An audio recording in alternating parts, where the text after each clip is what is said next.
हमारे रूफटॉप पे लगे हुए सोलर पैनल बनाते हैं बिजली और उस बिजली से हम अपने बिजली के बिल में पैसे बचाते हैं।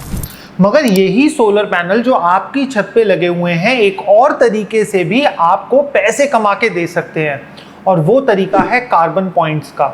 हमने कुछ समय पहले इस पे एक शॉर्ट बनाया था जिसपे बहुत सारे लोगों ने अपना इंटरेस्ट शो करा कि इस पे हमें एक लॉन्ग वीडियो बनानी चाहिए, तो आज हम आप लोगों के लिए ये वाली वीडियो लेकर आ गए हैं। अब इस वीडियो में हम क्या क्या डिस्कस करेंगे। सबसे पहली चीज हम डिस्कस करेंगे कि आखिर ये कार्बन पॉइंट्स होते क्या हैं, या फिर कुछ लोग इनको कार्बन क्रेडिट्स भी बोलते हैं, तो ये होते क्या हैं। उसके साथ ही में हम डिस्कस करेंगे इनकी इंपॉर्टेंस क्या है। अगर कोई चीज है, किसी की कोई वैल्यू है, मार्केट वैल्यू है, तो उसकी कोई ना कोई जरूरत भी होगी, उसका कोई ना कोई इंपॉर्टेंस भी होगा। तो हम ये भी डिस्कस करेंगे कि इनका इंपॉर्टेंस क्या है। इसके बाद में हम लोग डिस्कस करेंगे कि आखिर इन कार्बन पॉइंट्स को मैनेज कैसे किया जाता है और कौन सी ऐसी कंपनी है या फिर कौन सी ऐसी गवर्नमेंट है जो इन कार्बन पॉइंट्स को अपने पास अकाउंट्स में रखती है, जिससे कि पता लगता रहे कि आखिर कौन सा सोलर पावर प्लांट या फिर कौन सा सोलर पैनल कितनी कार्बन पॉइंट्स बना रहा है, तो इनका मैनेजमेंट कैसे होता है। और लास्ट में हम लोग डिस्कस करेंगे कि आखिर इन कार्बन पॉइंट्स की मॉनेटरी वैल्यू कितनी है, क्योंकि इनकी मॉनेटरी वैल्यू है, इसीलिए ये पूरा इकोसिस्टम डेवलप हुआ है कार्बन क्रेडिट्स या फिर कार्बन पॉइंट्स का। तो सबसे पहली चीज कि ये कार्बन क्रेडिट्स होता क्या है। तो हम लोग जब कभी भी एक रिन्यूएबल एनर्जी सोर्स से इलेक्ट्रिसिटी प्रोड्यूस करते हैं, चाहे तो वो विंड हो चाहे तो वो सोलर हो, तो हम अपने एनवायरनमेंट पे ग्रीन हाउस गैसेस का इंपैक्ट कम कर रहे हैं। तो फॉर एग्जांपल एक मेगावाट का सोलर पावर प्लांट एक साल में जितने कार्बन एमिशंस या फिर ग्रीन हाउस गैसेस के एमिशंस कम करेगा, उसके बदले कुछ पॉइंट्स इशू करे जाते हैं और उन्हीं पॉइंट्स को हम कार्बन क्रेडिट्स या फिर कार्बन पॉइंट्स बोलते हैं। तो देखो दोस्तों, कार्बन क्रेडिट्स हमारे जैसे एक रेजिडेंशियल कंज्यूमर के लिए उतना मायने नहीं रखते जितना कि ये मायने रखते हैं एक बड़े एंटरप्राइज या फिर एक बड़ी कंपनी के लिए, और कंपनी भी वो जो कि एक डेवलप्ड कंट्री के अंदर अपना बिजनेस कर रही है,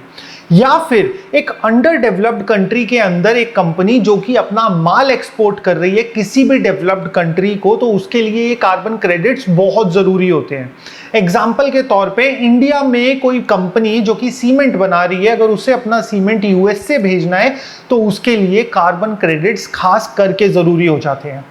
और यही लोग इस कार्बन क्रेडिट्स के मेन बायर्स भी होते हैं। अब अगर किसी कंपनी पे कार्बन क्रेडिट्स नहीं होंगे तो क्या होगा, तो वो कंपनी एक पर्टिकुलर डेवलप्ड नेशन में जहां पे कि ये कार्बन क्रेडिट्स मैंडेटरी होंगे वहां पे बिजनेस नहीं कर पाएगी, या फिर अगर कर भी पाएगी तो बहुत ज्यादा उसे टैक्सेस पे करने पड़ेंगे। तो इस वजह से ये कार्बन क्रेडिट्स रिसेंटली बहुत डिमांड में आ गए हैं और बाहर की कंपनीज और कुछ इंडियन कंपनीज इसमें इन्वेस्टमेंट भी कर रही हैं। और इसी के साथ में आता है हमारा तीसरा सवाल कि जब ये पूरा का पूरा कार्बन क्रेडिट्स हैं तो इस पूरे के पूरे इकोसिस्टम को मैनेज कैसे करा जाता है। तो इस चीज को आप एक एग्जांपल से समझ सकते हो, आपके आधार कार्ड का। अब आधार कार्ड तो आपकी पॉकेट में पड़ा हुआ है, मगर उस आधार का यूनिक नंबर कहीं ना कहीं सर्वर पे पूरे तरीके से मैनेज होता है, और वो खाली आप ही के आधार का नहीं बट इंडिया के अंदर सारे आधार का पूरा डेटा मैनेज रखता है। तो इसी तरीके से हमारे कार्बन क्रेडिट्स के लिए भी अलग अलग मैनेजमेंट एजेंसीज हैं, और कुछ गवर्नमेंट बॉडीज हैं, कुछ प्राइवेट बॉडी हैं। अब इसमें सबसे टॉप नंबर पे और सबसे रिलायबल कार्बन क्रेडिट्स जो मेंटेन करती है वो है गोल्ड स्टैंडर्ड, और इसी के साथ में जैसे अमेरिकन कार्बन रजिस्ट्री और ऐसे ऐसे बहुत सारी चीजें। और इंडिया भी 2023 में बोला गया था कि इंडिया भी अपना एक कार्बन क्रेडिट का एक नए तरीके का स्कीम ला रहा है, बट वो चीज आई नहीं आई, अभी उस पर काम चल रहा है, तो अभी तो वो नहीं है। बट जो पूरे ग्लोबल लेवल पे रिकॉग्नाइज्ड है कार्बन क्रेडिट्स के लिए वो गोल्ड स्टैंडर्ड्स है। अब ये गोल्ड स्टैंडर्ड्स क्या करता है कि अगर आपके पास में 1 मेगावाट का कंसिडरिंग एक प्रोजेक्ट है, तो आप उसका ईयर ऑन ईयर जो भी वो आउटपुट आ रहा है, चाहे तो वो इन्वर्टर का डेटा हो या फिर आप 1 मेगावाट का जो पावर प्लांट है वो आप गवर्नमेंट को बेच रहे हो, अगर वो बिजली जो भी वो बना रहा है तो उसका कोई डेटा होगा, उसके कोई पेपर्स होंगे, वो सारे के सारे पेपर्स प्रोडक्शन के जो भी बिजली बन रही है सोलर पावर प्लांट से, वो सारे पेपर्स प्रोडक्शन के सबमिट होते हैं, और फिर ये उसको ऑथेंटिकेट करते हैं कि ये चीज़ जेन्युइन है कि नहीं है, और फिर इसके बदले में कार्बन क्रेडिट्स इशू होते हैं। और बहुत सारे लोगों के दिमाग में आ रहा होगा कि हम एक ही पर्टिकुलर पावर प्लांट को मल्टीपल कार्बन रजिस्ट्रीज में रजिस्टर करा लेंगे तो ये इलीगल है, ऐसा करना दंडनीय अपराध है। अब हम बात करते हैं मॉनेटरी वैल्यू की, कि हमारे पास एक कार्बन क्रेडिट की कितनी मॉनेटरी वैल्यू होती है और इनकी ट्रेडिंग कैसे करी जाती है। तो कार्बन क्रेडिट की मॉनेटरी वैल्यू समझने के लिए हम एग्जाम्पल के तौर पे 1 मेगावाट का एक सोलर पावर प्लांट ले लेते हैं। तो आपका जो 1 मेगावाट का सोलर पावर प्लांट होता है वो कहीं ना कहीं 8000 मेगावाट आवर्स की बिजली बनाता है एक साल में,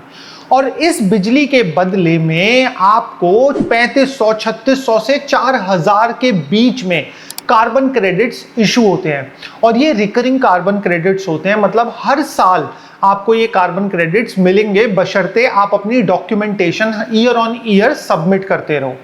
तो ये जो 3600 आपको कार्बन क्रेडिट्स मिले एक साल में, इनका कहीं ना कहीं मॉनेटरी वैल्यू होता है पर कार्बन क्रेडिट का $3 से $6। और जिस तरीके से एक शेयर मार्केट में भाव ऊपर नीचे जाता है, वैसे ही ट्रेडिंग करते समय कार्बन क्रेडिट्स का भाव भी ऊपर नीचे जाता है। तो अब अगर हम एक ऑन एन एवरेज कॉस्टिंग लें तो 1 मेगावाट का सोलर पावर प्लांट आपको सालाना कहीं ना कहीं 12 से 15 लाख रुपए एडिशनली अर्न करके दे सकता है कार्बन क्रेडिट्स की फॉर्म में। मगर ये जो कार्बन क्रेडिट्स हैं, इसका काफी सारी जगहों पे गलत इस्तेमाल भी हो रहा है,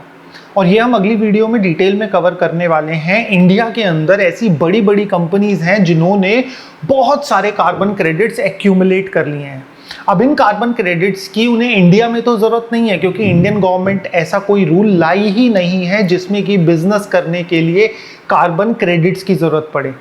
तो इंडिया में तो वो खूब पॉल्यूशन फैला रहे हैं और उन कार्बन क्रेडिट्स का इस्तेमाल करके अपने सीमेंट, स्टील प्रोडक्ट्स को एक्सपोर्ट कर रहे हैं। तो ये एक बहुत ही ज़्यादा नाजुक विषय है जो हम अगली वीडियो में छूने वाले हैं, जिसमें कि आपको भी पता लगेगा कि क्या क्या प्रैक्टिसेस हो रही हैं इस कार्बन पॉइंट्स के पूरे गेम में। तो ऐसी इंटरेस्टिंग वीडियोस के लिए अगर आपने अभी तक हमारे ल्यूमेन सिटी चैनल को सब्सक्राइब नहीं करा है तो आप अभी के अभी कर लो, ताकि हमारी नई वीडियो आते ही नोटिफिकेशन आप पे सबसे पहले पहुंच सके।